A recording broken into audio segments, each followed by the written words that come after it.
हम धारावाहिक की बात करते हैं, फिल्मों की बात करते हैं, कलाकार की बात करते हैं, लेकिन इन सबको सफल बनाने के लिए इन सब के पीछे बहुत लोगों की मेहनत होती है, जिन्हें हमेशा से नज़रअंदाज किया जाता रहा है। इन्हीं में से एक वर्ग है लेखक का, जो दमदार पटकथा और डायलॉग लिखकर कलाकारों, धारावाहिक और फिल्मों को पहचान दिलाते हैं।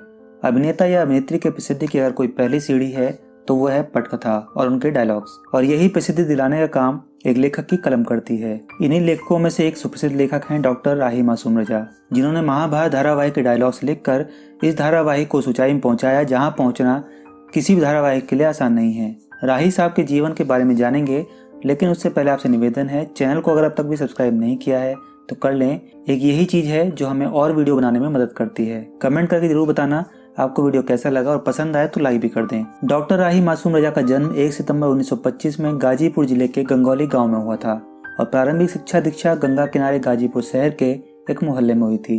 बचपन से ही उन्हें मीठा खाने का शौक था। 11 साल की उम्र में उन्हें टीबी हो गई। उस जमाने में टीबी का कोई इलाज नहीं था। बचपन में पोलियो की बीमारी के कारण उन्हें पढ़ाई तक छोड़नी पड़ी, लेकिन वो हार मानने वालों में से नहीं थे। उन्होंने फिर से पढ़ना शुरू किया और इंटरमीडिएट करने के बाद वह अलीगढ़ आ गए, और यहीं से एमए करने के बाद उर्दू में तिलिस्म में होशरुबा पर पीएचडी की। पीएचडी करने के बाद राही साहब अलीगढ़ मुस्लिम विश्वविद्यालय अलीगढ़ के उर्दू विभाग में प्राध्यापक हुए और अलीगढ़ के ही एक मोहल्ले बदरबाग में रहने लगे। परिस्थितिवश उन्हें अध्यापन कार्य छोड़ना पड़ा और वे रोजी रोटी की तलाश में मुंबई पहुंच गए। राही साहब 1967 के आरंभ में बम्बई चले आए। उन्हें बम्बई में खासा स्ट्रगल करना पड़ा। वहां 2 साहित्यकारों ने उनकी बहुत मदद की। एक थे धर्मयुग के संपादक धर्मवीर भारती और दूसरे सारिका के संपादक कमलेश्वर। इन लोगों ने ही इन्हें फिल्मों के कई निर्माताओं और निर्देशकों से इंट्रोड्यूस भी कराया। बाद में उनकी बी.आर. चोपड़ा और राज खोसला जैसे फिल्मकारों से दोस्ती हो गई और वे उनसे फिल्में लिखवाने लगे। कुछ ही दिनों में राही साहब की गिनती बम्बई के चोटी के पटकथा लेखकों में होने लगी। राही का रुझान शुरू में शायरी की तरफ अधिक था। उनकी शायरी में उनके अपने लहजे की खनक थी। कामयाबी के बावजूद राही साहब ने यकायक शायरी छोड़ दी और नॉवेल की तरफ रुख किया। उन्होंने हिंदी में कई नॉवेल लिखे, जिसमें सबसे मशहूर था आधा गांव। डॉक्टर राही मासूम रजा के बारे में मशहूर था कि वो एक साथ कई स्क्रिप्ट्स पर काम करते थे।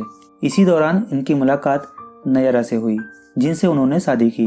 कमाल की बात थी कि उन्होंने कभी होटल में जाकर लिखने का काम नहीं किया। दूसरे लेखकों के लिए हमेशा लिखने के लिए होटल का कमरा बुक कराया जाता था और शराब वगैरह का इंतजाम रहता था, लेकिन उन्होंने हमेशा अपने घर में ही लिखा। वो हमेशा खिमाम का पान खाते थे। वो चेन स्मोकर थे। उनके हाथ में हमेशा रेड मार्लबोरो सिगरेट होती थी। उनके सामने हमेशा चांदी का एक पानदान होता था। वो हॉल में तकिए पर लेट कर लिखते थे और एक साथ 4-5 स्क्रिप्ट्स पर काम किया करते थे। लोग आ रहे हैं, जा रहे हैं, उन्हें कोई फर्क नहीं पड़ता था। घर में कव्वालियां चलती रहती थी, लेकिन इन सब से राही साहब का ध्यान कभी भंग नहीं हुआ। यहीं रहते हुए राही साहब ने आधा गांव, दिल एक सादा कागज, ओस की बूंद, हिम्मत जौनपुरी उपन्यास हुआ, 1965 के भारत पाक युद्ध में शहीद हुए वीर अब्दुल्ला हमीद की जीवनी, छोटे आदमी की बड़ी कहानी लिखी। उनकी ये सभी कृतियां हिंदी में थी। इससे पहले वह उर्दू में एक महाकाव्य 1857, जो बाद में हिंदी भाषा में क्रांति कथा नाम से प्रकाशित हुआ, तथा छोटी बड़ी उर्दू नज़में व गजलें लिख चुके थे।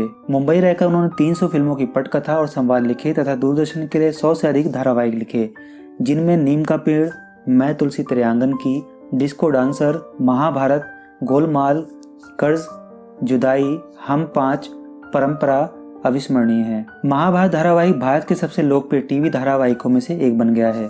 भारत के लोगों ने महाभारत की कहानी सुनी जरूर थी, लेकिन राही मासूम रजा साहब ने उन्हें हर घर में पहुंचा दिया।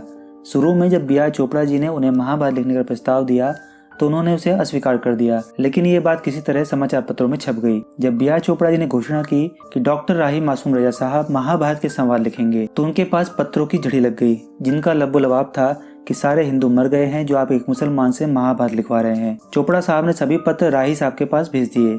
राही साहब की एक कमजोर नस थी। वो भारतीय संस्कृति और सभ्यता के बहुत बड़े अध्येता थे।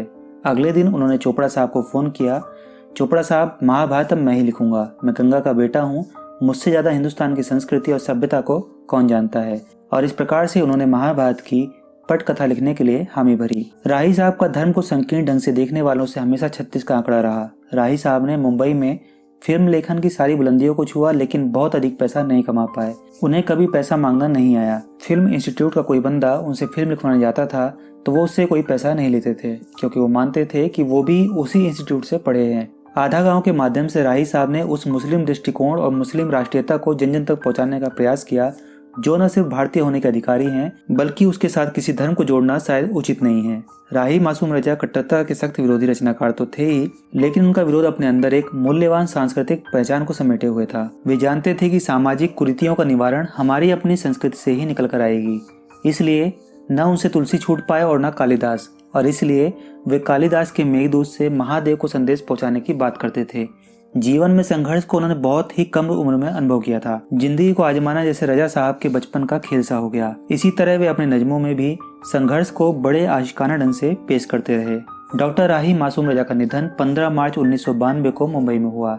राही साहब जैसे लेखक कभी भुलाए नहीं जा सकते। उनकी रचनाएं हमारी उसी गंगा जमुना संस्कृति की प्रतीक हैं जो वास्तविक हिंदुस्तान की परिचायक हैं। उम्मीद करते हैं आपको जानकारी पसंद आई होगी। आगे भी ऐसी ही जानकारी पाने के लिए चैनल को सब्सक्राइब कर ऑल नोटिफिकेशन पर क्लिक करें।